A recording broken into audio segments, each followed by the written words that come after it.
یو 50م سوال دی چې د حدیث نه بغیر صرف په قرآن باندې موږ عمل او گزاره کوي شو.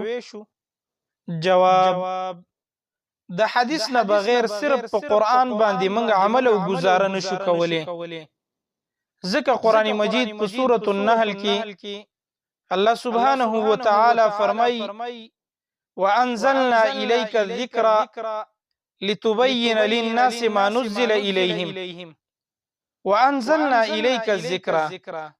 او اے نبی موږ په تا باندې د قرآن د دې لپاره نازل کړي لتبین للناس ما نزل الیهم، په دې کې چې څه د الله د طرفه نازل شوي ته خلکو ته د دې وضاحت وکړي، د دې شرح وکړي. نو د دې وجنه نبی کریم صلی الله علیه وسلم د دې شرح هغه په احادیثو کې کړي.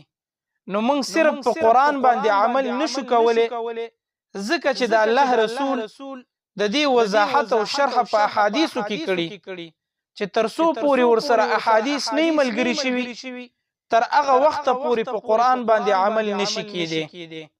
مثلا قرآن کریم کې الله سبحانه وتعالى فرمای: اقیموا الصلاة، منځ قائم کړئ. نو دا منځ تر هغه وخت پورې نشي قائمېدی، هغه وخت پورې منځ نشي کېدی، په دې عمل نشي کېدی چې تر څو پورې تا په احادیث ورسره عمل نه کړي. ځکه منځ کله وکړو، په کومه طریقه باندې وکړو، څو منځونه وکړو، په کوم ترتیب سره وکړو، دا په قرآن کې نشته. دا نبی کریم صلی الله علیه وسلم په احادیثو کې بیان کړي. نو د دې وجنه صرف په قرآن باندې عمل نشي کېدی چې تر څو پورې ورسره د الله د رسول صحیح احادیث نه ملګري شوي. دغه شان حدیث کې راځي، امام ابو داود رحمه الله په سنن ابي داود کې دا حدیث نقل کړي. نبی کریم صلی الله علیه وسلم فرمایي: الا وانی اوتیت القرآن ومثله معه.